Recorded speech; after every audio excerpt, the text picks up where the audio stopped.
अब बच्चों हम शेष पाठ को पढ़ते हैं, जिसका नाम है पृथ्वी की गतियाँ। और कल कुछ समझाना रह गया था, आज थोड़ा ध्यान से देखो।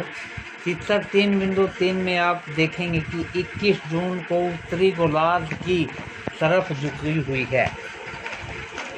सूर्य की किरणें कर्क रेखा पर सीधी पड़ती हैं 21 जून को। इसके फलस्वरूप इन क्षेत्रों में ऊष्मा अधिक प्राप्त होती है। ध्रुवों के पास वाले क्षेत्र में कम ऊष्मा प्राप्त होती है, क्योंकि वहां सूर्य की किरणें तिरछी पड़ती हैं।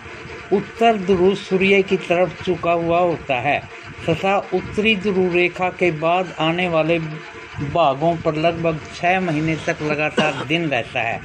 और उत्तरी गोलार्ध में बहुत बड़े भाग में सूर्य की रोशनी प्राप्त होती है।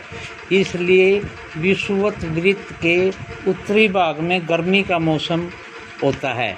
21 जून को इन क्षेत्रों में सबसे लंबा दिन और सबसे छोटी रात होती है। पृथ्वी की इस अवस्था को उत्तर अयनांत कहते हैं।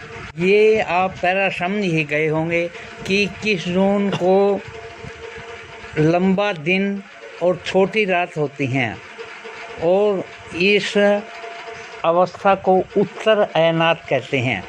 अब हम आते हैं 22 दिसंबर। 22 दिसंबर को दक्षिणी ध्रुव के सूर्य की ओर झुके होने के कारण मकर रेखा पर सूर्य की किरणें सीधी पड़ती हैं। वहाँ कर्क रेखा पर पड़ती रही, यहाँ मकर रेखा पर पड़ती हैं। क्योंकि सूर्य की किरणें मकर रेखा पर लंबवत पड़ती हैं, इसलिए दक्षिणी गोलार्ध के बहुत बड़े भाग में प्रकाश प्राप्त होता है।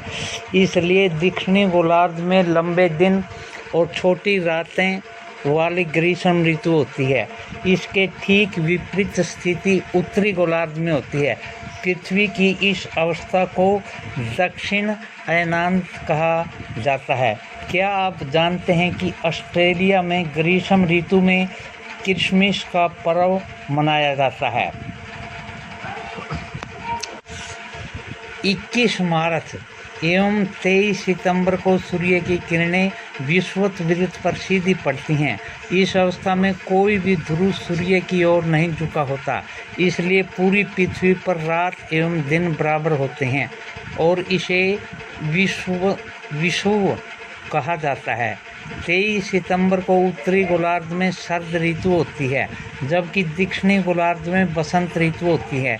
21 मार्च को स्थिति इसके विपरीत होती है, जबकि उत्तरी गोलार्ध में बसंत ऋतु और दक्षिणी गोलार्ध में शरद ऋतु होती हैं। इस प्रकार स्पष्ट है कि पृथ्वी के घूर्णन एवं परिक्रमण के कारण दिन रात तथा ऋतुओं में परिवर्तन होता रहता है।